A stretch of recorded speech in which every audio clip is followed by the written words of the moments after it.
Binitay sa harap ng dambana, pinagtaksila ng sariling tadhana. Ang lalaking ipinangako ang langit, ngayon ay ihahatid ako sa impyerno. Habang ang aking mga kamay ay duguan sa pagtahi ng kanilang kaligayahan, isang lihim ang nakabaon sa bawat hibla ng tela. Ako si Tala, ang babaeng itinuring ninyong basura, ngunit ako rin ang tatapos sa inyong marangyang pagkukunwari. Sino ang tunay na kriminal sa kasalang ito? Ang muling pagbangon o ang tuluyang pagguho? Wala akong pakialam sa kanya. Isang pagkakamali lang ang lahat ng yon, Mariposa. She's just a cheap dressmaker, a nobody. Hindi siya kailanman magiging bahagi ng buhay ko ngayon, lalo na't ikaw na ang nasa tabi ko. Ang boses na yon, ang malamig at tila aserong tinig ni Zephyr, ay humiwa sa katahimikan ng marangyang silid. Sa likod ng makapal at kulay gintong kurtina ng fitting room, napatigil ang mga kamay ni Tala. Hawak niya ang isang mamahaling karayom. Maingat na itinatali ang huling butil ng perlas sa laylayan ng trahe de boda na susuotin ni Mariposa. Ang bawat tusok ng karayom sa telang sutla ay tila ba pag-aalay niya ng kanyang huling lakas. Isang sakripisyong ginagawa niya para sa nag-iisang taong mahal niya sa mundo. Ang kanyang Lola Amor na nakahiga sa malamig na kama ng ospital. Ngunit sa isang saglit, ang bawat hibla ng pag-asang hinahawakan ni Tala ay tila biglang nalagot. Ang lalaking pinaglaanan niya ng 5 taon ng paghihintay, ang lalaking nangako sa kanya ng isang payak, ngunit masayang buhay sa ilalim ng mga bituin, ay narito ngayon sa kabilang panig ng kurtina. Itinatatwa ang kanilang nakaraan na parang isang maruming mantsa sa kanyang malinis na kasuotan. Naramdaman ni Tala ang biglang paglamig ng kanyang mga daliri. Ang hanging umiikot sa silid ay tila naging libu-libong maliliit na karayom na tumutusok sa kanyang balat. Hindi siya makahinga. Ang bawat salita ni Zephyr ay isang malakas na sampal na hindi nag-iiwan ng bakas sa pisngi, kundi isang malalim na sugat sa kanyang kaluluwa. Sa sobrang panginginig ng kanyang kamay, ang matulis na dulo ng karayom ay bumaon sa kanyang hintuturo. Hindi siya dumaing. Pinanood niya lamang ang pag-usbong ng isang maliit at pulang butil ng dugo na mabilis na sumipsip sa maputing tela ng mamahaling damit. Isang mantsa ng katotohanan sa gitna ng kasinungalingan. "Honey, you're so harsh." Narinig niyang tugon ni Mariposa. Ang tinig ay puno ng mapaglarong lambing na may halong tagumpay. "But I'm glad you realized it. You deserve someone who matches your status, not some girl from the slums of Manila who sews for pennies." Ang bawat tawa ni Mariposa ay tila tunog ng nababasag na kristal sa pandinig ni Tala. Gusto niyang humagulgol, gusto niyang itulak ang kurtina at isigaw sa mukha ni Zephyr ang lahat ng hirap na dinanas niya habang wala ito. Gusto niyang ipaalala rito ang gabi bago ito nawala. Ang mga pangakong binitiwan nito habang magkahawak ang kanilang mga kamay. Ngunit ang kanyang lalamunan ay tila binarahan ng tuyong buhangin. Ang tanging nagawa niya ay ang dahan-dahang ikuyom ang kanyang duguang palad. Pilit na pinipigilan ang anumang tunog na maaaring magmula sa kanyang nagdurugong dibdib. Sa gitna ng kanyang pagguho, naramdaman niya ang pagyanig ng kanyang lumang cellphone sa bulsa ng kanyang apron. Sa panginginig ng kamay, kinuha niya ito at binasa ang mensaheng kararating lang. "Tala, kailangan na nating ituloy ang operasyon ni Lola Amor sa loob ng 1 oras. Kung hindi mababayaran ang deposit, kailangang ilabas ang pasyente sa ICU.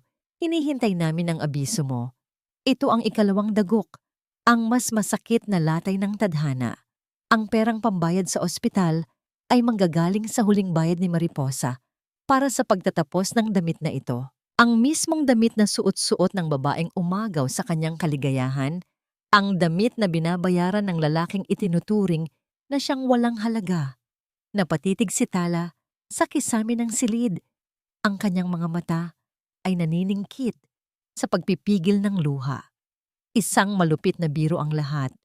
Ang kanyang pag-ibig, ang kanyang dangal, at ang buhay ng kanyang lola ay nakasalalay sa mga taong kasalukuyang tumatapak sa kanyang pagkatao sa kabilang panig ng manipis na tabing. Dahan-dahang tumayo si Tala, bit-bit ang bigat ng isang mundong tila gumuho na sa kanyang paanan. Nilinis niya ang mantsa ng dugo sa tela gamit ang isang espesyal na likido. Bawat kuskos ay tila pagbura rin sa natitirang bahagi ng kanyang lumang sarili. Ang dating mahinhin at mapagtiis na si Tala ay dahan-dahang nilalamon ng isang madilim at malamig na kawalan. Hinawakan niya ang hawakan ng kurtina. Alam niyang sa paghawi niya nito, hindi na siya ang dating babaeng nagmamahal ng tapat. Kung ang mundo ay sadyang malupit sa mga taong marunong lamang magmahal, marahil ay panahon na upang matutunan niya ang sining ng paniningil. Ngunit bago pa man niya maihakbang ang kanyang mga paa, isang tanong ang nagpaulit-ulit sa kanyang isipan. Tila isang sumpa na bumubulong sa dilim. Hanggang saan ang kayang ibayad ng isang tao para sa kanyang dangal kung ang tanging natitirang halaga niya ay ang mga luhang hindi na kayang pumatak? Nanatiling nakatayo si Tala sa dilim, isang aninong naghihintay ng tamang pagkakataon, habang sa labas ay maririnig ang masayang pagpaplano ng 2 taong walang malay na ang kanilang pinakamagandang pangarap ay kasalukuyang tinatahi ng isang pusong puno ng hinanakit. Lumabas si Tala mula sa butik na tila isang aninong lulutang-lutang sa gitna ng nagngangalit na bagyo sa Maynila. Ang bawat patak ng ulan na tumatama sa kanyang mukha ay hindi sapat upang palamigin ang nag-aapoy na sakit sa kanyang dibdib. Habang ang mga mamahaling sasakyan ay humaharurot sa kalsada, saboy ang maruming tubig sa kanyang luma at kupas na sapatos, isa lang ang tumatakbo sa isip ni Tala. Ang mukha ng kanyang lola Amor. Pagdating sa ospital, ang amoy ng gamot at ang malamig na hangin ng pasilyo ay tila sumasakal sa kanya. Tanaw niya mula sa salamin ng ICU ang kanyang lola, ang tanging taong tumanggap sa kanya nang talikuran siya ng mundo. Ang bawat tunog ng makinang nagbabantay sa tibay ng puso ng matanda ay tila bawat segundong bumabawas sa pag-asa ni Tala. Miss Tala, pasensya na, pero kailangan na nating isettle ang down payment para sa operasyon ngayong gabi. Ang sabi ng billing officer na ang boses ay kasing lamig ng marmol na sahig. Kung hindi, kailangan nating ilipat ang pasyente sa charity ward. At alam mo naman, sa kondisyon ng lola mo, baka hindi niya kayanin ang init at siksikan doon. Napakuyom ang mga palad ni Tala. Gusto niyang sumigaw. Gusto niyang itanong kung bakit ang buhay ng tao ay may katumbas na presyo. Ngunit alam niyang walang puwang ang luha sa mundong ito. Sa gitna ng kanyang kawalan ng pag-asa, naramdaman niya ang muling pagyanig ng kanyang cellphone. Isang hindi kilalang numero ang lumitaw sa screen. Nang sagutin niya ito, isang boses ng matandang babae ang bumungad sa kanya. Isang boses na tila nanggagaling sa kailaliman ng isang madilim na sikreto. Alam ko ang pinagdadaanan mo, Tala. Alam ko ang bawat butil ng luhang iniipon mo para sa iyong lola. Ang sabi ng tinig sa kabilang linya. Mayroon akong alok na magbibigay sa iyo ng perang higit pa sa kailangan mo. Sapat na para mabuhay ang lola mo at sapat na para makapagsimula kayong muli sa malayo. Sino ka? Anong kailangan mo sa akin? Pabulong na tanong ni Tala. Ang kanyang mga mata ay pilit na iginagala sa paligid ng ospital, tila may nagmamasid sa kanya. Isang simpleng trabaho lang, Tala. Isang gabi ng paghihiganti na nakatago sa ilalim ng maskara ng katarungan. Gusto kong wasakin mo ang kasal ng siglo. Gusto kong makita ang pagguho ng dangal ng mga pamilyang umapi sa iyo. Isang pirma mo lang at ang pera ay nasa kamay mo na bago pa man sumikat ang araw. Ang alok na yon ay tila isang lubid na inihulog sa isang taong nalulunod. Ngunit alam ni Tala na ang lubid na ito ay may kasamang lason. Ang wasakin ng kasal ni Zephyr, ang humarap sa lalaking itinatwa siya sa harap ng ibang babae, para itong paghiwa sa sarili niyang mga sugat.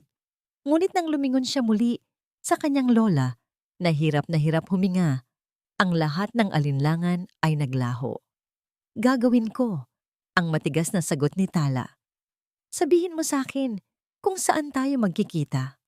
Makalipas ang isang oras, sa isang abandonadong simbahan sa dulo ng kalsada, isang figura ang naghihintay sa dilim. Ang liwanag ng buwan na dumadaan sa mga basag na bintana ay tumatama sa mukha ng isang babaeng balot ng itim na belo. Dahan-dahang itinaas ng babae ang kanyang tabing at halos maputol ang hininga ni Tala sa kanyang nakita.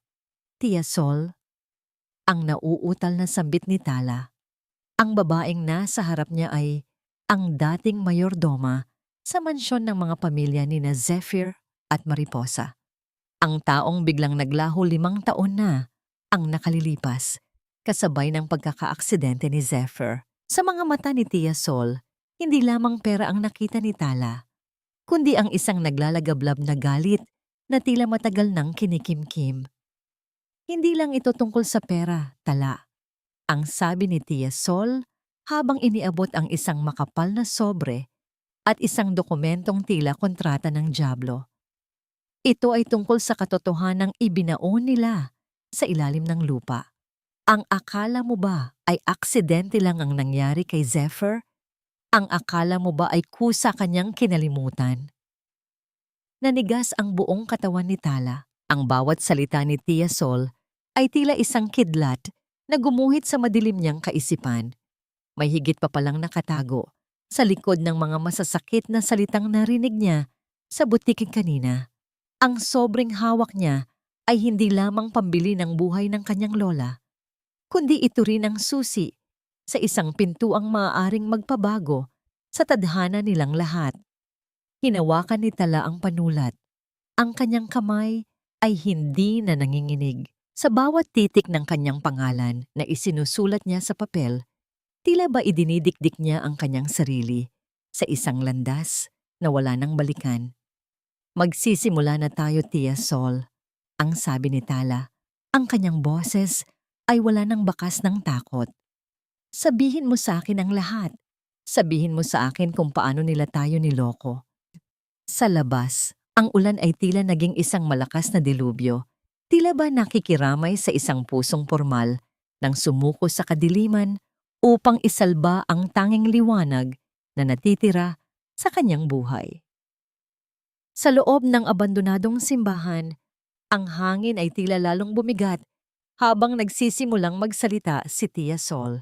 Ang bawat salita niya ay tila mga bubog na bumabaon sa pandinig ni Tala, nag-iiwan ng sugat na hindi kayang hilumin ng anumang panalangin. 5 taon na ang nakalilipas, Tala, simula ni Tia Sol. Ang kanyang mga mata ay nakatitig sa altar na puno na ng agiw. Hindi ka iniwan ni Zephyr dahil gusto niya. Ang aksidenteng nangyari sa kanya sa gabing dapat ay magkikita kayo para magtanan. Hindi iyon isang simpleng sakuna. Kagagawan iyon ng mga magulang ni Mariposa. Alam nilang ikaw ang buhay ni Zephyr. At alam nilang habang nasa tabi ka niya, hindi nila mahahawakan ang yaman ng pamilya ng lalaki. Napatakip ng bibig si Tala. Ang alaala ng gabing iyon. Ang gabing naghintay siya sa ilalim ng ulan hanggang sa mamanhid ang kanyang katawan ay muling nagbalik. Akala niya noon ay tinakasan siya ni Zephyr. Akala niya ay napagod ito sa kanilang kahirapan. Dinala nila siya sa isang ospital na sila ang may hawak. Pagpapatuloy ni Tia Sol, ang boses ay puno ng pait. Binayaran nila ang mga doktor upang manipulahin ang kanyang gamot. Mariposa was there every day. Tala, habang si Zephyr ay naliligaw sa dilim ng kanyang isipan, unti-unti nilang binura ang bawat alaala mo. Pinalitan nila ito ng mga kasinungalingan na ikaw daw ay nagnakaw sa kanila, na ikaw daw ay sumama sa ibang lalaki. They rewrote his life at ikaw ang ginawa nilang kontrabida.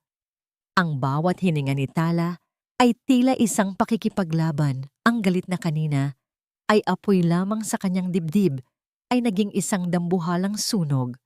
Ang lalaking mahal niya ay biktima rin pala ng isang malupit na laro. Ngunit kasabay ng awa ay ang isang matinding takot. Paano niya maibabalik ang isang pusong sadyang nilason na ng puot? Dala ang perang mula kay Tia Sol, nagmamadaling bumalik si Tala sa ospital. Habang iniaabot niya ang makapal na sobre sa kahera, naramdaman niya ang bigat ng perang iyon. Ito ang halaga ng kanyang katahimikan, ang halaga ng kanyang pakikipagsabuatan sa dilim.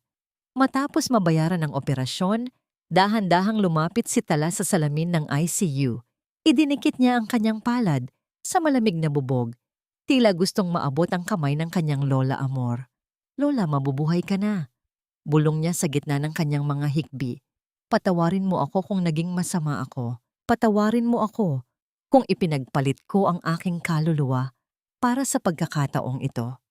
Kinabukasan, ang gabi bago ang tinatawag na kasal ng siglo, kailangang ihatid ni Tala ang huling bahagi ng belo sa mansyon ng mga pamilya ni Mariposa. Ito ang huling pagkakataon na makikita niya si Zephyr bago ang malaking araw.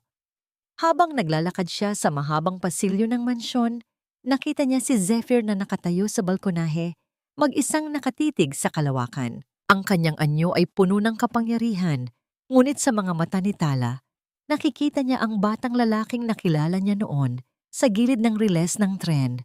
Ang lalaking minsan ay naging mundo niya. Lalapitan sana niya ito. Susubukan sanang tumawag sa pangalan nito sa paraang tanging sila lang ang nakakaalam. Nang biglang lumingon si Zephyr, ang kanyang mga mata, na dati ay puno ng init kapag tumitingin kay Tala, ay kasing lamig na ngayon ng yelo sa Antarctica. "You again!" ang sabi ni Zephyr. Ang boses ay puno ng pagkamuhing hindi itinatago. "Hindi ba't sinabihan na kitang huwag kang magpapakita sa akin? Bakit ba pilit mong dinudumihan ang paligid ko ng presensya mo?" Huminto ang mundo ni Tala. Gusto niyang isigaw ang katotohanan. Gusto niyang hawakan ang mukha nito at sabihing, "Ako ito, ang iyong Tala." Ngunit naalala niya ang babala ni Tia Sol. Ang biglaang pagbabalik ng alaala ay maaaring pumatay sa kanya. Kailangan nating dahan-dahanin. "Inihahatid ko lang ang huling gamit para sa kasal, Sir Zephyr," matatag na sagot ni Tala. Kahit na ang kanyang puso ay tila dinudurog sa loob ng kanyang dibdib. Lumapit si Zephyr sa kanya. Ang bawat hakbang nito ay tila pagyanig ng lupa sa ilalim ng mga paa ni Tala. Hinawakan nito ang kanyang braso ng mahigpit, isang hawak na puno ng galit sa halip na pagmamahal. "Listen to me, woman," bulong ni Zephyr sa kanyang tenga. Ang bawat salita ay may dalang lason. "I don't know what kind of game you're playing, but Mariposa is my life now. Huwag mong isiping dahil sa mantsa ng dugo sa damit niya kahapon ay maaari mo na akong takutin o hingan ng pera. You are nothing but a ghost of a past that I have already buried." At ang mga mumo, Tala, hindi sila nababagay sa liwanag. Binitawan ni Zephyr ang kanyang braso ng padaskol, dahilan upang mapaatras si Tala. Pinanood niya ang lalaking mahal niya na tumalikod at pumasok sa loob. Iniwan siyang mag-isa sa dilim ng balkonahe. Naiwan si Tala na nakatitig sa kanyang sariling mga kamay. Ang mga kamay na dati ay nag-aalaga kay Zephyr, ngayon ay tila ba naging marumi sa paningin nito. Sa gitna ng katahimikan ng gabi, isang matalim na ngiti ang dahan-dahang sumilay sa mga labi ni Tala. Isang ngiting hindi nanggagaling sa saya, kundi sa isang matinding pagpapasya. "Ghost pala ako, Zephyr," bulong ni Tala sa hangin. "Kung ganon, sisiguraduhin kong magiging malaking bangungot ako sa kasal mo bukas. Sisiguraduhin kong ang liwanag na ipinagmamalaki mo ay lalamunin ng katotohanang pilit ninyong ibinaon." Hayaan niyo siyang lumapit. Gusto kong makita kung gaano kalayo ang kayang marating ng isang desperadang mananahi upang sirain ang araw na ito. Ang boses ni Mariposa ay umalingaw-ngaw sa loob ng marangyang katedral, hindi bilang isang sigaw, kundi bilang isang mapang-uyam na utos. Sa gitna ng mahabang pasilyo na napapalamutian ng mga puting rosas at mamahaling kandila, nakatayo si Tala. Ang kanyang suot na simpleng bestida ay tila isang madilim na mantsa sa gitna ng karagatan ng sutla at diamante. Hawak niya ang isang asul na folder, ang kanyang sandata, ang kanyang tanging pag-asa upang mabawi ang dangal na matagal nang ninakaw sa kanya. Lumingon ang lahat ng panauhin.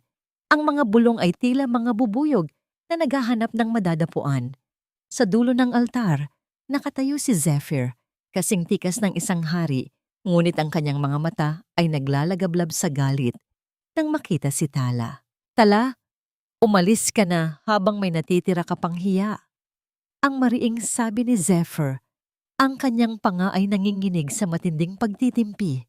Huwag mong pilitin na ipakaladkad kita sa labas ng simbahan na ito.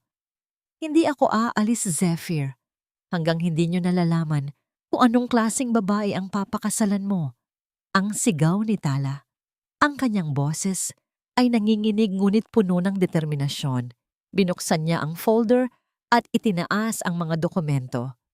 Mariposa, sabihin mo sa kanila. Sabihin mo sa pamilya ni Zephyr kung paano mo ninakaw ang pondo ng kanilang foundation para lamang bayaran ang iyong mga utang sa sugal.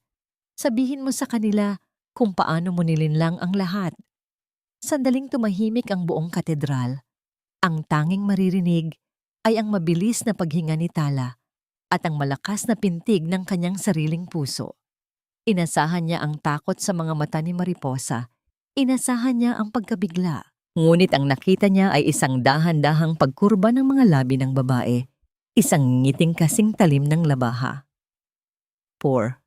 Pathetic Tala. Bulong ni Mariposa.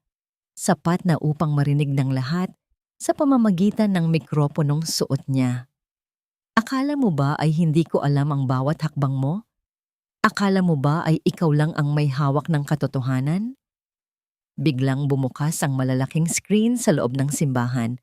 Ang mga screen na dapat ay magpapakita ng kanilang love story. Ngunit sa halip ng mga larawan ng pag-ibig, lumitaw ang isang video. Doon, kitang-kita si Tala na nasa isang madilim na silid, tinatanggap ang isang makapal na sobre ng pera mula kay Tia Sol. Ang usapan tungkol sa pagwasak sa kasal, kapalit ng malaking halaga, ay malinaw na narinig ng lahat. Nakikita niyo ba? Ang sabi ni Mariposa sa mga panauhin, ang kanyang mga mata ay pumatak ang luha, isang perpektong pagganap ng isang biktima. Ang babaeng ito ay isang propesyonal na manggugulo. Binabayaran siya upang sirain ang mga kasal. At ngayon, sinusubukan niyang i-extort ang pamilya natin gamit ang mga pekeng dokumento dahil hindi sapat ang ibinayad sa kanya. Ang mga bulong sa paligid ay naging mga hiyaw ng pagkapuot. Ang mga tingin ng awa ay naging mga tingin ng pagkamuhing nakatuon kay Tala. Naramdaman ni Tala ang pag-ikot ng paligid. Ang bitag na inihanda niya ay naging sarili niyang kulungan. Tumingin siya kay Zephyr. Nagbabaka sakaling makakita ng kahit katiting na pagdududa, ngunit ang nakita niya ay ang paglapit ng lalaki sa kanya. Ang tunog ng bawat hakbang ni Zephyr sa marmol na sahig ay tila tunog ng hatol ng kamatayan para kay Tala. Nang makalapit ito, itinaas ni Zephyr ang kanyang kamay. Ang tunog ng palad na tumama sa pisngi ni Tala ay tila isang malakas na pagputok ng kanyon sa gitna ng biglang katahimikan ng katedral. Ang lakas ng impact ay nagdulot ng pagbaling ng mukha ni Tala sa gilid. Ang kanyang buhok ay tumakip sa kanyang mga mata. Ngunit ang hapdi sa kanyang pisngi ay wala pa sa kalingkingan ng hapdi sa kanyang puso. You are a monster, Tala, ang sabi ni Zephyr. Ang boses ay nanginginig sa matinding pagkamuhi. Gagamitin mo pa ang pangalan ng foundation ng pamilya ko para lang sa sarili mong kasakiman? Akala ko noon ay isa kang anghel na nawala sa akin. Ngunit ngayon, nakikita ko na isa ka lang basurang naghahanap ng mapapakinabangan. Guard, ilabas ang babaeng yan. Ipakulong niyo siya. Habang kinakaladkad si Tala palabas ng simbahan, nakita niya si Mariposa na nakatayo sa tabi ni Zephyr. Dahan-dahang pinupunasan ang mga pekeng luha nito habang binibigyan siya ng isang tingin ng ganap na tagumpay. Sa labas, Ang ulan ay muling bumuhos, tila nakikiramay sa isang babaeng nawalan na ng lahat. Ngunit ang pinakamasakit na dagok ay hindi ang sampal ni Zephyr, kundi ang pagdating ng isang nurse na humahangos patungo sa kanya habang hawak-hawak siya ng mga gwardiya. "Miss Tala! Miss Tala!" Ang sigaw ng nurse. Ang muka ay puno ng pighati. "Ang lola mo, si Lola Amor, wala na siya." Hindi na niya nahintay ang pagtatapos ng operasyon. Binawian na siya ng buhay 10 minuto ang nakalilipas. Napatigil ang mundo ni Tala. Ang kanyang tuhod ay nanghina at tuluyan siyang napaluhod sa basang semento. Ang asul na folder ay nahulog sa putik. Ang mga dokumentong dapat ay magliligtas sa kanya ay dahan-dahang nabubura ng ulan. Wala na ang kanyang dangal. Wala na ang kanyang pag-ibig.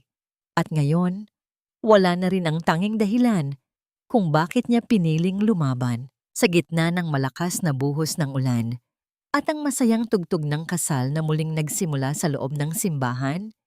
Isang mahaba at matinis na hiyaw ng pighati ang kumawala sa lalamunan ni Tala. Isang hiyaw na tila sumusumbat sa langit bago siya tuluyang lamunin ng kadiliman. Wala na ang lahat, Lola. Ang bawat hibla ng pag-asang tinahi ko para sa ating dalawa ay nauwi lang sa isang madilim na buhol. Ang mga salitang ito ay hindi lumabas sa mga labi ni Tala bilang isang tinig, kundi bilang isang piping pagsamo sa loob ng kanyang isipan.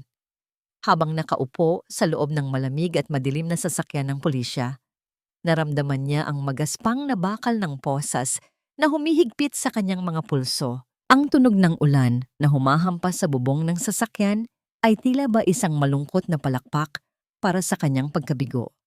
Sa labas, unti-unting lumalayo ang katedral, ang lugar kung saan iniwan niya ang kanyang huling piraso ng dangal at ang lalaking itinuring niyang buhay. Ang pinakamasakit na bahagi ng trahedya ay ang kabalintunaan ng paligid.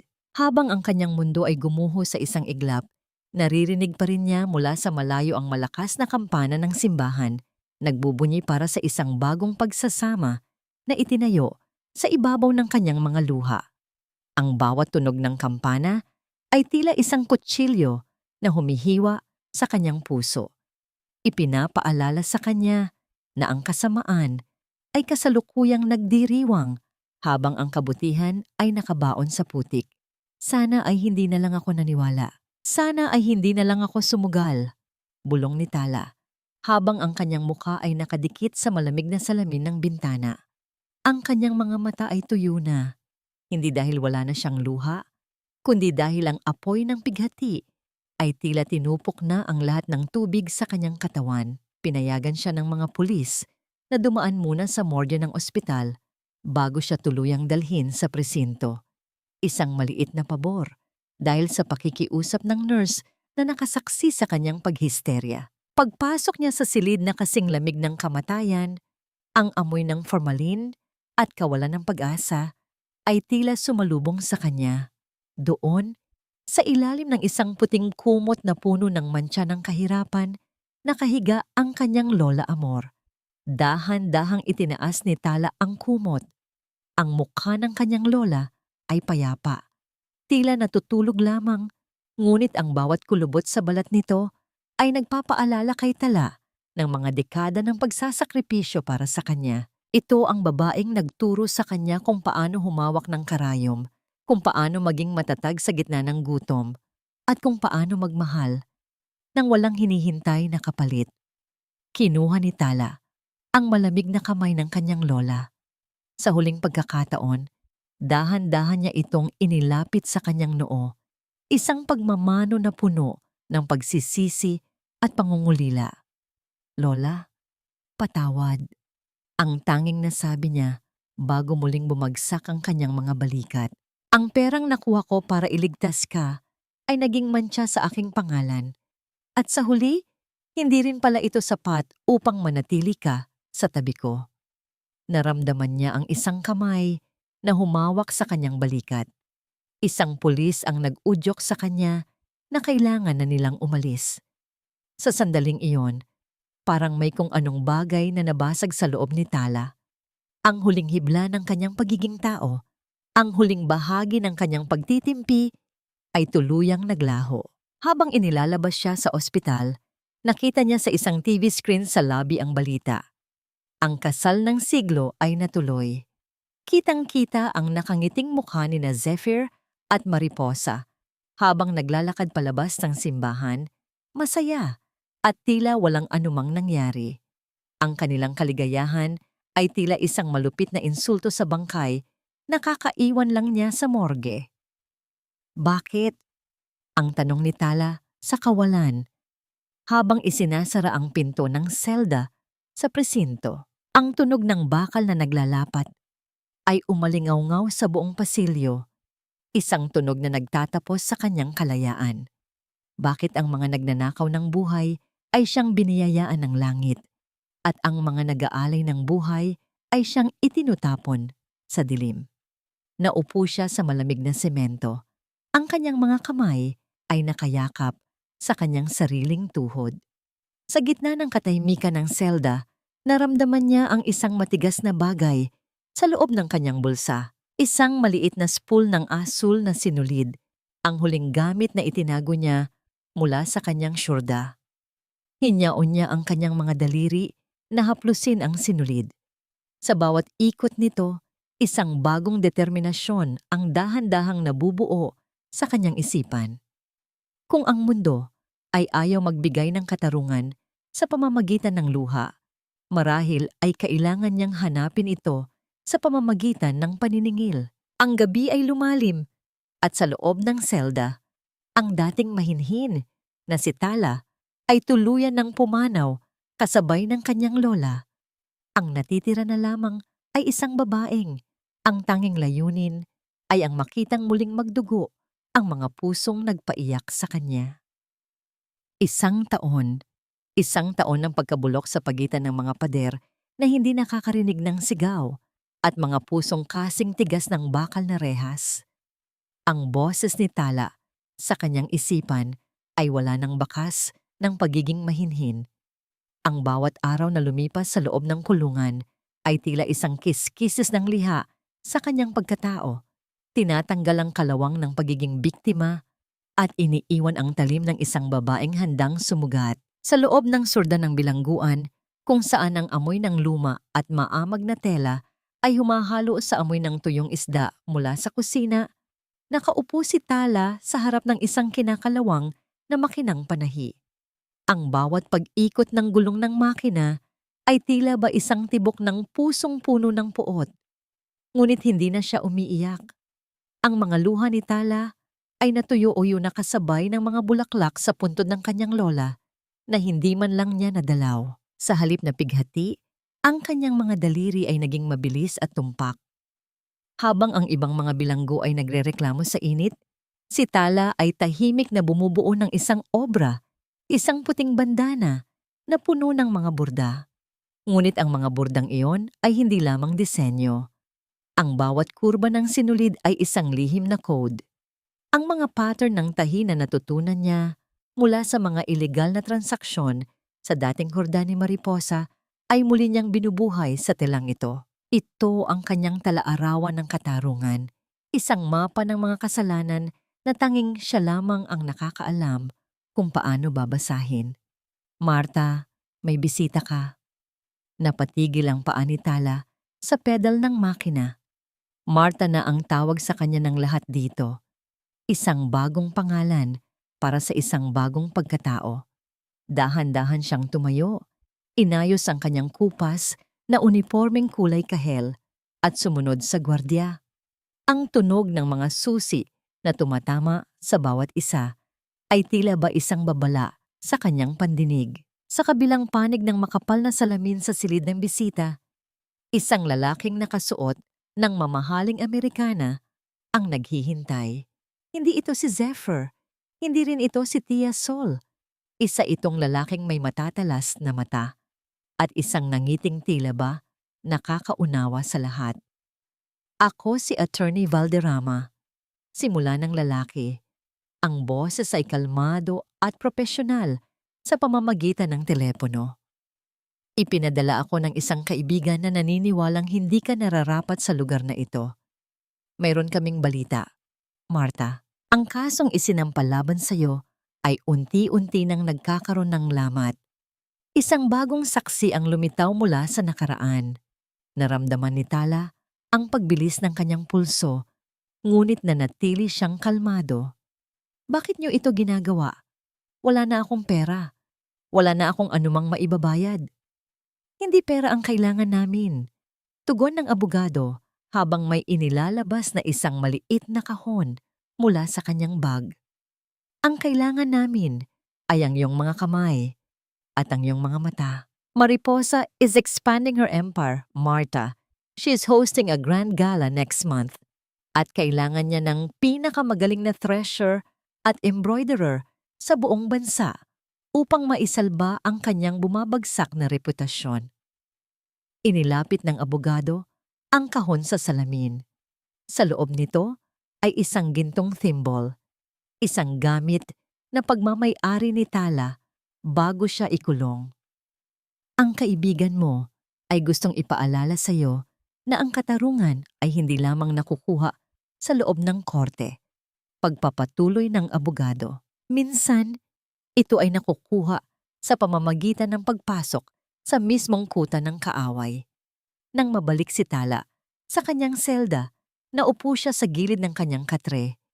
Hinawakan niya ang gintong thimble, ang malamig na metal ay tila nagbibigay ng bagong lakas sa kanyang mga ugat. Lumingon siya sa maliit na bintanang may rehas, kung saan isang maliit na damo ang tumutubo sa pagitan ng mga semento. Isang buhay na pilit na sumisibol sa gitna ng kamatayan. Napangiti si Tala. Isang ngiting hindi nakikita sa kanyang mga labi, kundi nararamdaman sa kanyang mga mata.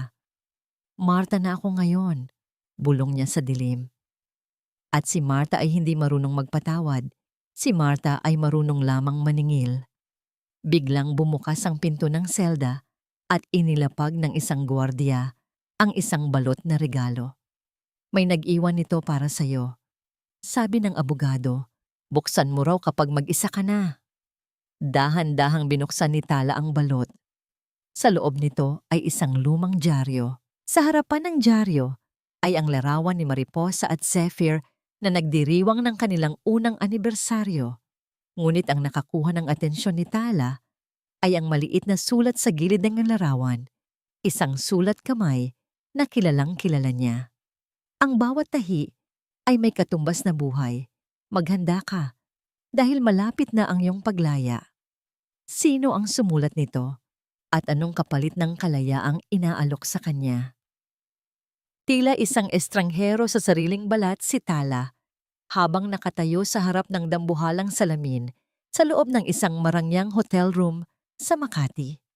Ang babaeng nakatingin sa kanya ay malayo na sa mahinhing mananahi na mabilis magyuko ng ulo. Maikli na ang kanyang buhok, kasing itim ng gabing walang bituin, at ang kanyang mga mata ay pinalalalim ng isang malamig na determinasyon. Nakasuot siya ng isang mamahaling puting suit na tila ba naging baluti niya laban sa mundo.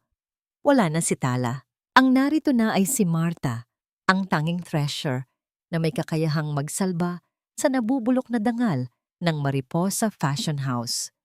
Sa bawat hakbang ni Marta patungo sa opisina ni Mariposa, ang tunog ng kanyang sapatos sa makinis na marmol na sahig ay tila ba isang maingat at kalkuladong babala ng isang paparating na unos.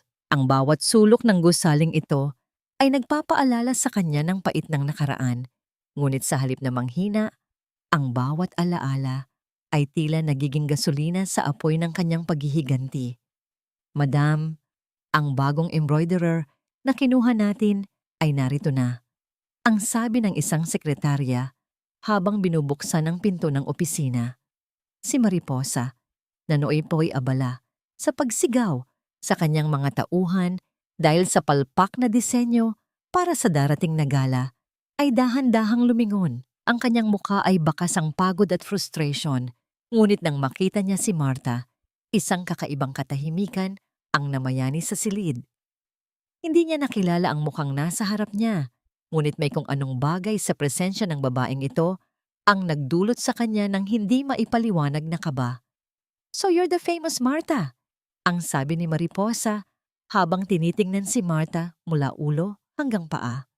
Sabi ng agency, "You're a genius with the needle." Pero kailangan ko ng patunay. Marami nang lumapit sa akin na puro salita lang. But in the end, they're just as cheap as their work.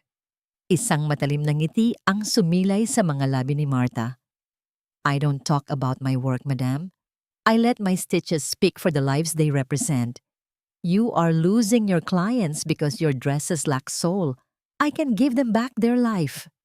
Inilapag ni Marta ang isang maliit na piraso ng telang sutla sa mesa ni Mariposa. Ito ay isang borda ng isang sampagita. Ngunit ang bawat talulot nito ay tila ba totoo? Tila ba may buhay na sumisibol mula sa tela? Ang paraan ng pagkakabuhol ng mga sinulid ay kakaiba. Isang teknik na tanging isang tao lang ang nakakalam sa buong Pilipinas. Habang hinahawakan ni Mariposa ang tela, dahan-dahang bumukas ang pinto at pumasok si Zephyr. Ang kanyang anyo ay mas matanda na kaysa sa huling pagkakataong nakita siya ni Marta. Ang kanyang mga mata ay may bakas ng kalungkutan na hindi kayang itago ng kanyang mamahaling kasuotan. Napatigil si Zephyr nang makita ang bisita ng kanyang asawa. "Zephyr, honey, look at this work," ang sabi ni Mariposa, na tila ba nakahanap ng isang bagong laruan. "This is Marta. Siya ang magliligtas sa ating gala collection." Lumapit si Zephyr. Habang lumiliit ang distansya sa pagitan nila ni Marta, naramdaman ni Marta ang mabilis na pintig ng kanyang puso. Ngunit sa isang iglap, pinatigas niya ang kanyang kalooban. Tumingin si Zephyr sa kanya, isang tingin na puno ng pagtataka. Tila ba may hinahanap sa kailaliman ng mga mata ni Marta na hindi niya matandaan. "Have we met before?" ang tanong ni Zephyr. Ang boses ay mababa at puno ng pag-aalinlangan. "I don't think so, sir," ang malamig na tugon ni Marta. "I am just a laborer. Ang mga taong katulad nyo ay hindi karaniwang tumitingin sa mga taong katulad ko." Isang mabilis na sakit ang gumuhit sa ulo ni Zephyr. Isang pamilyar na pakiramdam na tila ba may isang pinto sa kanyang isipan na pilit na binubuksan. Ngunit bago pa man niya ito mahabol, hinawakan ni Mariposa ang kanyang braso. "Of course not, Zephyr. She's just a new hire," sabi ni Mariposa bago muling bumaling sa borda. Ngunit habang hinahaplos ng mga daliri ni Mariposa ang bawat hibla ng sinulid, bigla siyang napatigil. Ang texture ng tela, ang paraan ng pagkakanat ng perlas, ito ay kaparehong-kapareho ng damit na namantsahan ng dugo sa kanyang kasal. 1 taon na ang nakalilipas. Isang malamig na kilabot ang dumaan sa likod ni Mariposa. Tumingin siya kay Marta at sa isang sandali, nakita niya ang isang kislap sa mga mata nito na tila ba nagsasabing, "Alam ko ang lahat." "Marta, why does this pattern look so familiar?" ang tanong ni Mariposa. Ang boses ay bahagyang nanginginig. Hindi sumagot si Marta. Sa halip, lumapit siya ng kaunti kay Mariposa. Sapat na upang maamoy ng babae ang kanyang pabango. Isang amoy ng sampagita at ulan. Ang paboritong amoy ni Lola Amor. "Minsan, madam, ang mga bagay na pilit nating ibinabaon ay kusa ring lumulutang."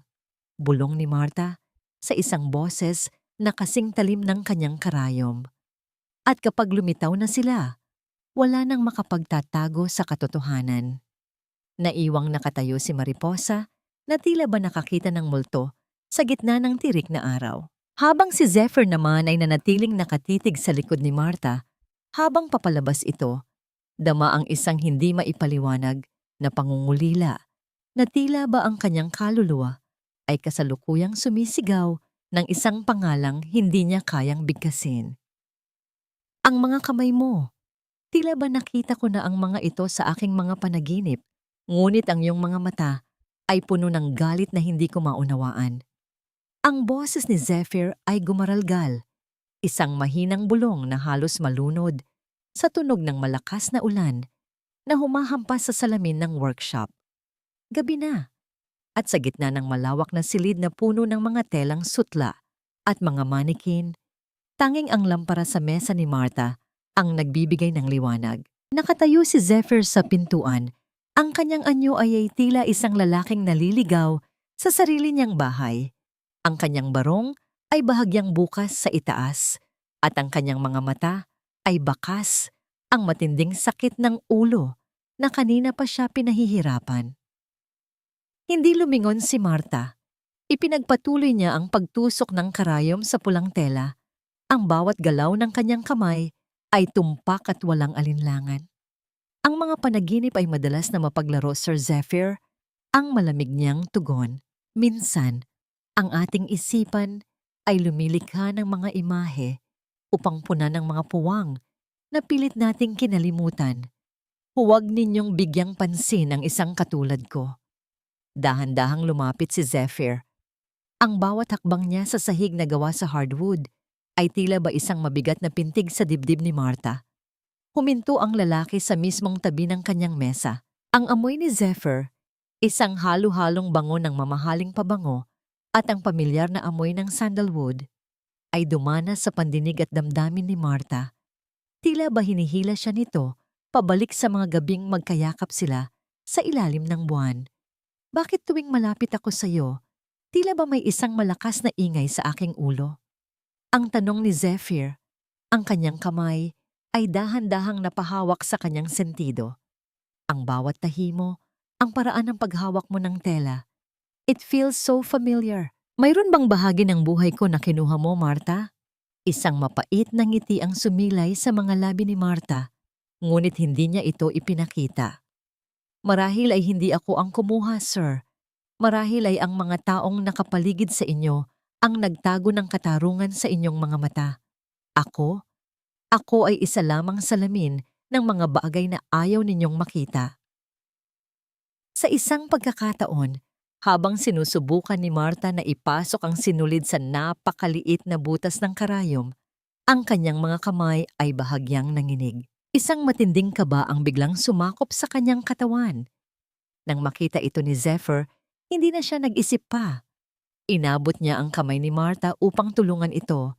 Isang simple at natural na pagkilos na tila ba matagal na nilang ginagawa sa isa't isa. Nang maglapat ang kanilang mga balat, tila ba may isang kuryenteng gumuhit sa buong katawan ni Martha. Ngunit mas matindi ang naging epekto nito kay Zephyr. Ang kanyang mga mata ay naningkit at sa kanyang isipan, isang malakas na flash ng imahe ang biglang lumitaw. Isang fitting room, isang puting trahe de boda, isang babaeng nanginginig sa likod ng kurtina, isang patak ng dugo sa puting tela. Diyos ko! Ang mahinang daing ni Zephyr habang mas hinigpitan niya ang hawak sa kamay ni Martha. Itinaas ni Zephyr ang hintuturo ni Martha sa ilalim ng liwanag ng lampara. Doon, sa maputing balat ng kanyang daliri, ay isang maliit at puting peklat. Isang bakas ng sugat mula sa isang malalim na tusok ng karayom. Ang peklat na ito ay hindi bunga ng katandaan, kundi bunga ng isang sandali ng matinding pighati. Ang sugat na ito, ang nauutal na sabi ni Zephyr. Ang kanyang mga mata ay unti-unting napupuno ng luha, habang ang kanyang alaala ay tila isang dam na biglang nabasag. Nakita ko na ito. Noong araw ng kasal, may babaeng nasugatan sa fitting room. Ang dugo sa damit ni Mariposa. Nagtama ang kanilang mga paningin. Wala na ang maskara ni Martha.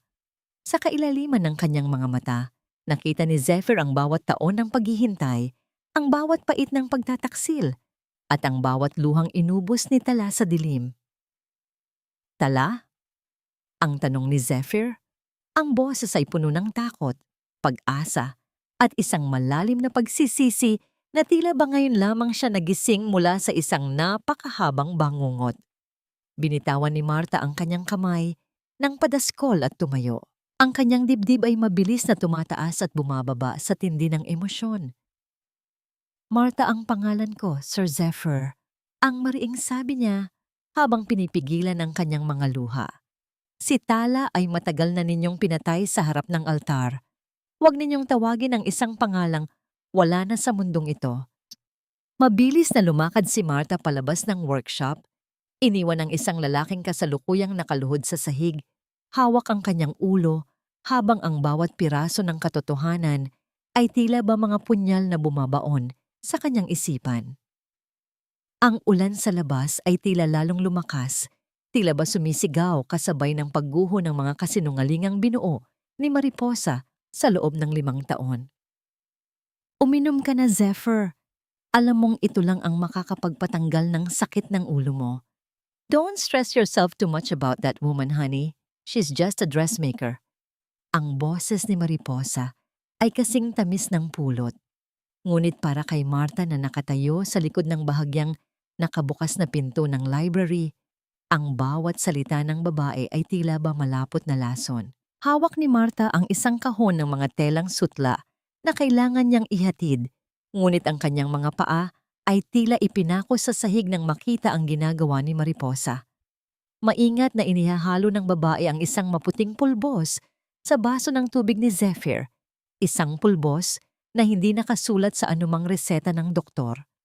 Nakahiga si Zephyr sa malapad na sofa. Ang kanyang mukha ay maputla at ang kanyang mga mata ay nakapikit ng mariin. Ang bawat paglunok niya sa inuming ibinibigay ni Mariposa ay tila ba pagpapakain sa isang halimaw na pilit bumubura sa kanyang pagkatao. I saw her again in my dreams, Mariposa. Ang mahinang daing ni Zephyr. Ang boses ay tila galing sa ilalim ng lupa. The girl with the needle. The girl who smells like sampagita. Bakit tuwing iinom ako ng gamot na ito, tila ba mas lalong lumalabo ang kanyang mukha? Dahil hindi siya totoo, Zephyr. Ang mabilis na tugon ni Mariposa habang hinahaplos ang buhok ng asawa. Isang haplos na puno ng pag-angkin sa halip na pagmamahal. She's just a symptom of your trauma. Ako ang asawa mo. Ako ang nagligtas sa iyo mula sa kahirapan noong iwan ka ng babaeng sinasabi mo. Drink more. It's for your own good. Naramdaman ni Marta ang pag-akyat ng dugo sa kanyang ulo. Gusto niyang pumasok at itapon ang baso. Gusto niyang isigaw sa mukha ni Mariposa ang lahat ng kanyang nalaman. Ngunit pinigilan niya ang kanyang sarili. Ang katarungan ay hindi nakukuha sa bugso ng damdamin. Ito ay tinatahi ng dahan-dahan, gaya ng isang obra maestra. Nang tumunog ang cellphone ni Mariposa, dahan-dahan itong tumayo at lumabas ng silid upang sagutin ang tawag. Ito na ang pagkakataong hinihintay ni Marta. Sa mabilis ngunit tahimik na mga hakbang, pumasok siya sa loob ng library. Ang amoy ng lason, isang matamis at masangsang na amoy na humahalo sa tubig, ay nanunuot sa kanyang ilong. Nilapitan niya ang walang malay na si Zephyr. Ang mukha nito ay bakas ang paghihirap. Ang kanyang mga kilay ay magkasalubong kahit sa gitna ng pagkakaidlip. Sa isang sandali ng panghihina, dahan-dahang itinaas ni Marta ang kanyang kamay at hinaplos ang pisngi ni Zephyr. Ang init ng balat nito ay nagdala ng libu-libong alaala, mga pangakong napako, mga tawang nawala, at isang pag-ibig na pilit pinapatay ng kasinungalingan. Patawarin mo ako, Zephyr, bulong ni Marta. Ang kanyang boses ay nanginginig sa pigil na pag-iyak. Kailangan mong magising. Hindi kita hahayaang mamatay sa mga kamay ng babaeng ito. Mabilis na kinuha ni Marta ang maliit na bote ng pulbos na naiwan ni Mariposa sa gilid ng mesa. Isinilid niya ito sa kanyang bulsa bilang ebidensya. Ngunit bago pa man siya makatalikod, naramdaman niya ang isang mahigpit na hawak sa kanyang pulso. Nagising si Zephyr, ngunit ang kanyang mga mata ay mapula at tila hindi nakatuon sa katotohanan. Tala, huwag kang aalis. Ang mahina niyang sambit, ang boses ay puno ng pagsamo. Huwag mo akong iwan sa dilim. Natatakot ako. Nabitawan ni Marta ang dala niyang kahon ng mga tela. Ang tunog ng mga spool ng sinulid na nagbagsakan sa carpet ay tila ba hudyat ng isang panganib. Sa gitna ng kanilang pagtititigan, narinig ni Marta ang papalapit na mga hakbang ni Mariposa mula sa pasilyo. Ang tunog ng mga takong ng sapatos nito ay tila ba bawat segundong bumabawas Sa kanyang pagkakataong makatakas, mabilis na kumalas si Marta sa pagkakahawak ni Zephyr at nagtago sa likod ng malaking bookshelf, sapat na upang hindi siya makita nang papasok na si Mariposa. Pumasok si Mariposa na may matalim na mukha. "Zephyr, anong nangyari? Bakit nagkalat ang mga sinulid dito?" Ang tanong niya habang matalim na inililibot ang paningin sa buong silid. Ngunit hindi ang mga sinulid ang nakakuha ng atensyon ni Mariposa. Sa ilalim ng sofa, kung saan napatayo si Marta kanina, ay may isang maliit na bagay na kumikinang. Dahan-dahang yumuko si Mariposa at pinulot ito. Isang lumang singsing na pilak. Ang singsing na may nakaukit na T at Z, ang singsing na ibinigay ni Zephyr kay Tala sa ilalim ng riles ng tren 5 taon na ang nakalilipas. Isang bagay na hindi dapat naririto. Isang bagay na pag-aari ng isang babaeng dapat ay nabubulok na sa alaala. Nanlaki ang mga mata ni Mariposa. Ang kanyang muka ay naging kasing puti ng papel. Lumingon siya sa paligid ng silid. Ang kanyang hininga ay naging mabilis at puno ng malisya. Ang bulong ni Mariposa, ang boses ay puno ng lason at takot. "Nandito ka. Alam kong nandito ka." Habang nakatago sa dilim, naramdaman ni Marta ang malamig na pawis na bumubuo sa kanyang noo. Ang kanyang sikreto ay tila ba dahan-dahan ng hinuhubaran at sa loob ng mansyong puno ng lason, ang labanan sa pagitan ng nakaraan at kasalukuyan ay pormal nang nagsimula. Ang loob ng engrandeng ballroom ng Manila Hotel ay tila ba isang dagat ng nagniningning na diamante at huwad na mga ngiti. Ang mga ilaw na gawa sa kristal ay nagbibigay ng isang marangyang liwanag, ngunit para kay Marta, ang bawat kislap nito ay tila ba paalala ng mga luhang ibinuhos niya sa dilim ng kanyang selda. Ngayong gabi, ang tinatawag na gabi ng kawanggawa na inorganisa ni Mariposa ay hindi magiging isang pagdiriwang ng yaman, kundi isang altar ng paniningil. Nakatayo si Mariposa sa gitna ng entablado.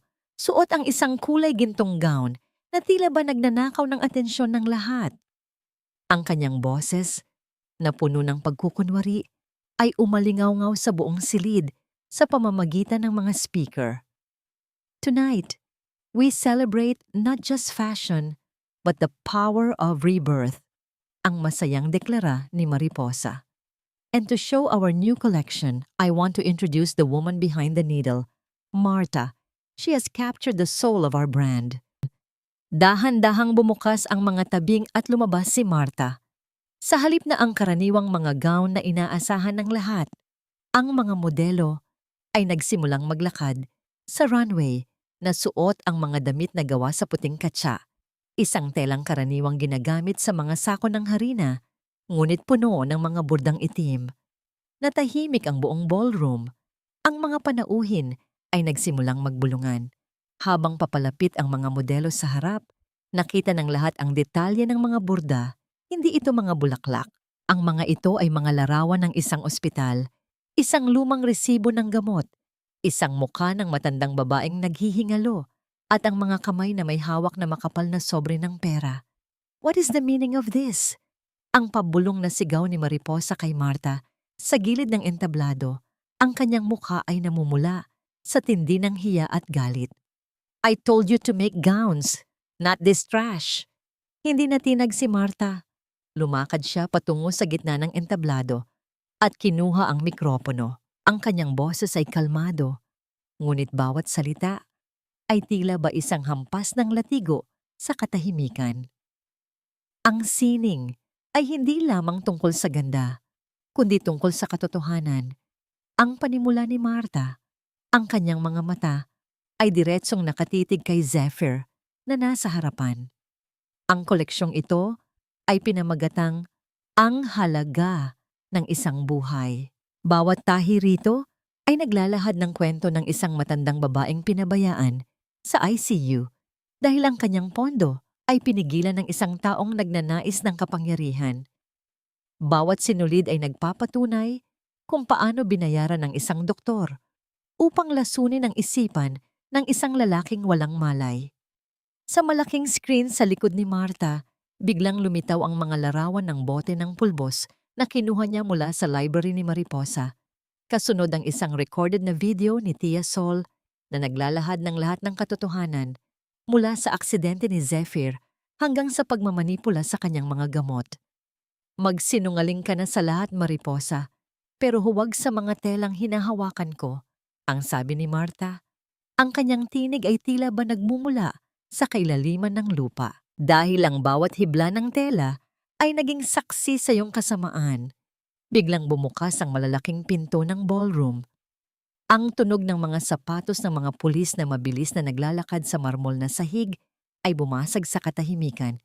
Pinangunahan sila ni Attorney Valderrama.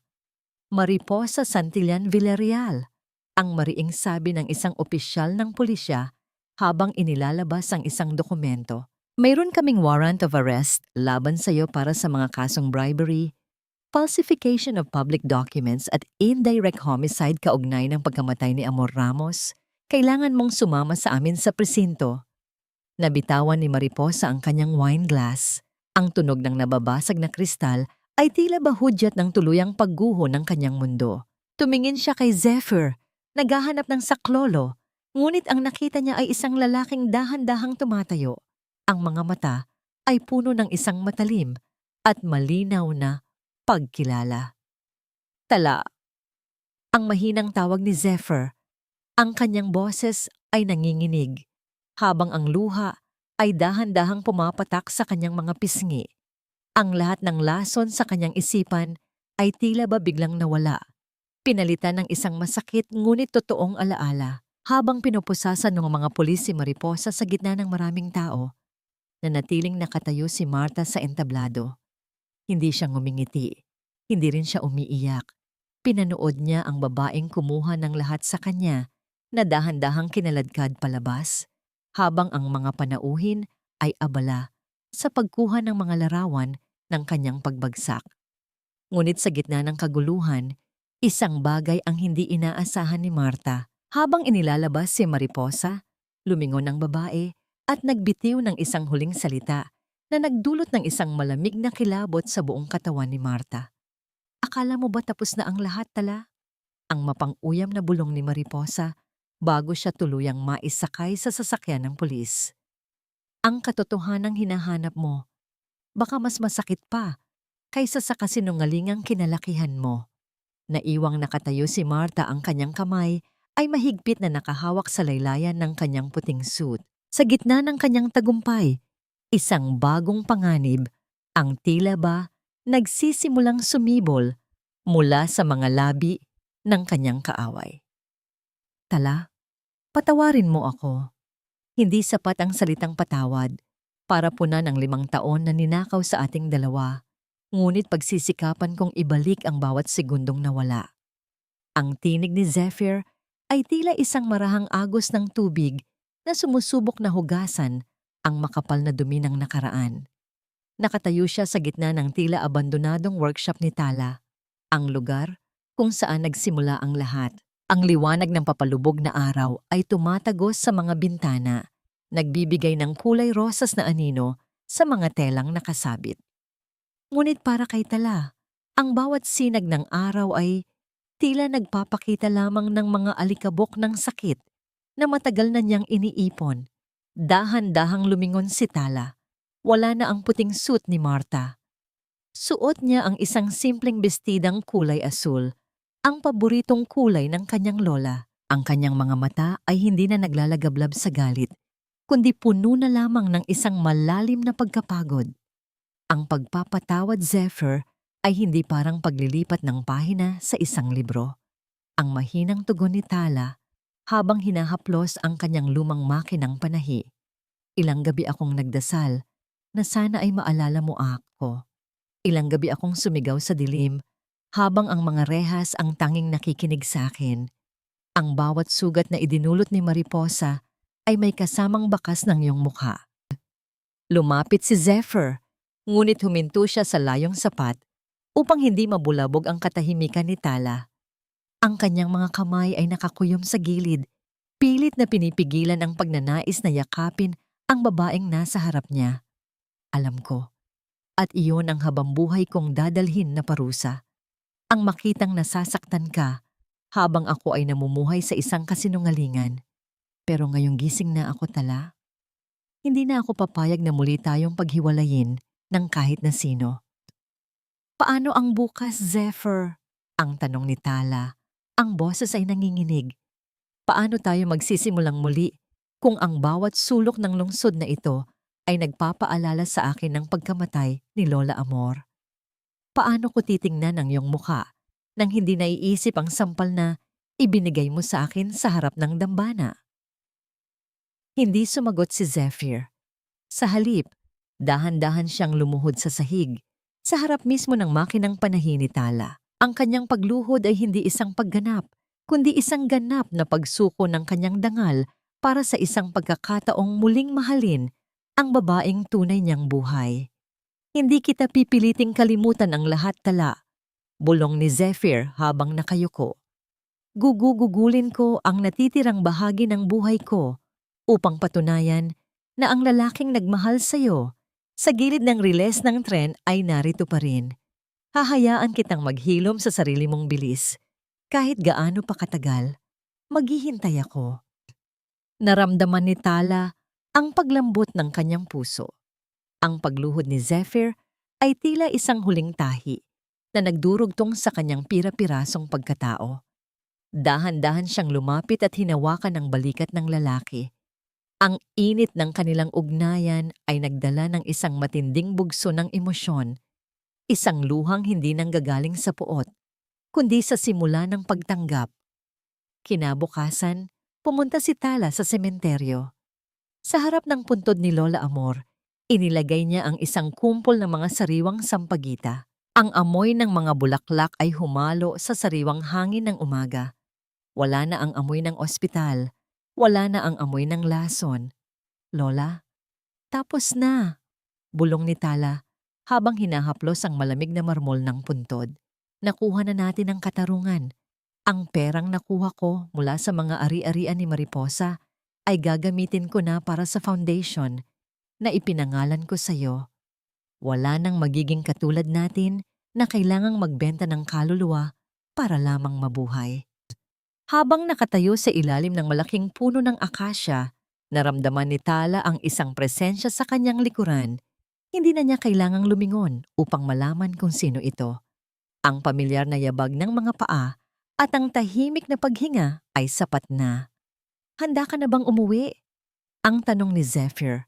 Ang boses ay puno ng pag-asa. Hindi ko alam kung nasaan ang uwi para sa atin, Zephyr. Ang sagot ni Tala habang dahan-dahang humaharap sa kanya. Pero handa na akong maglakad muli. Kahit na madilim pa ang landas, basta't alam kong ang hawak ko ay ang katotohanan. Ngunit sa gitna ng kanilang sandali ng kapayapaan, naalala ni Tala ang huling sinabi ni Mariposa sa loob ng ballroom.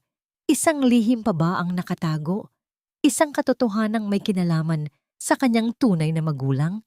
Isang folder na iniwan ni attorney Valderrama sa kanyang mesa ang tila naghihintay na buksan. Isang folder na naglalaman ng mga dokumento mula sa ampunan kung saan nakuha ni Lola Amor si Tala noong sanggol pa lamang siya. Tumingin si Tala sa malayo. Ang kanyang puso ay muling kinabahan. Zephyr, may kailangan pa akong malaman tungkol sa aking sarili. Ang bawat tusok ng karayom sa telang kulay langit ay hindi na nagdadala ng hapdi, kundi isang pangako ng bagong simula. Naupo si Tala sa harap ng kanyang bintana, kung saan ang sikat ng umaga ay malayang nanunuot sa loob ng kanyang bagong bukas na atelier. Hawak niya ang isang lumang larawan na nakuha niya mula sa folder ni Attorney Valderrama. Sa larawan, isang magandang babae ang nakangiti habang may hawak na karayom, ang kanyang tunay na ina, si Isabel. Ngayon niya lamang nalaman ang buong katotohanan. Ang kanyang ina, ang orihinal na utak sa likod ng mga disenyong nagpayaman sa pamilya ni Mariposa. Ninakaw ng ina ni Mariposa ang mga obra ni Isabel at iniwan itong mamatay sa hirap. Hindi pala siya isang nobody na pinulot lang sa riles.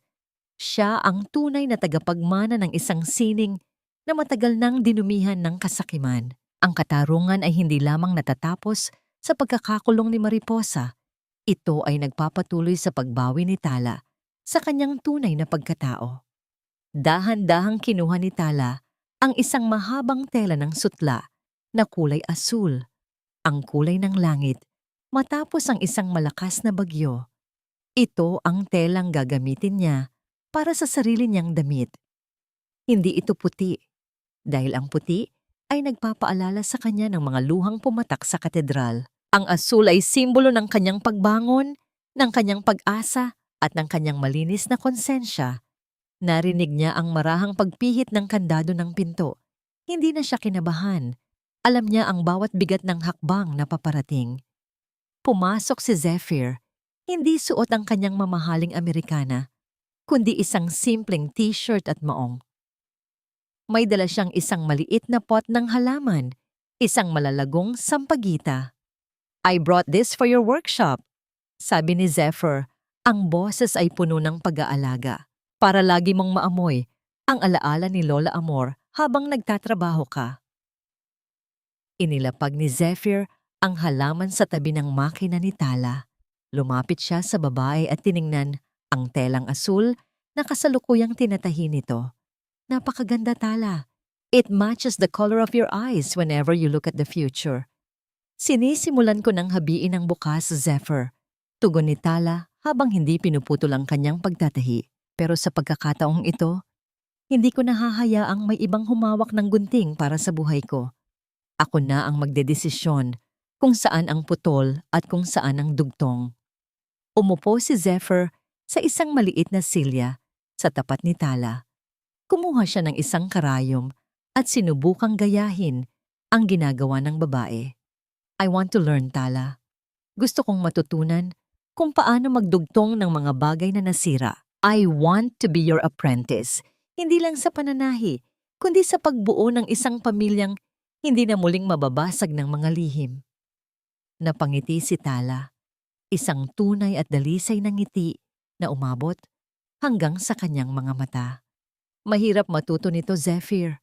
Maraming tusok ng karayom ang mararanasan mo bago ka makabuo ng isang magandang pattern. Handa akong masugatan, basta't ikaw ang gagamot sa akin." Seryosong sagot ni Zephyr habang tinititigan ng malalim si Tala. Sa loob ng tahimik na silid, ang tanging maririnig ay ang ritmo ng pag-ikot ng makinang panahi at ang marahang paghinga ng dalawang taong muling nagkatagpo sa gitna ng mga guho ng nakaraan. Ang telang asul ay dahan-dahang nagkakaroon ng anyo, isang obra maestra na hindi lamang gawa sa sinulid at tela, kundi gawa sa mga aral ng kahapon at mga pangarap ng bukas. Habang tinatapos ni Tala ang huling bahagi ng laylayan, isang malakas na bugso ng hangin ang pumasok sa bintana. Dala ang bango ng mga sampagita. Tila ba isang pagbasbas mula sa langit, isang senyales na ang bawat pighati ay may katapusan at ang bawat pusong marunong magmahal at magpatawad ay laging makakahanap ng daan pauwi sa liwanag. Napatigil si Tala at tumingin sa labas.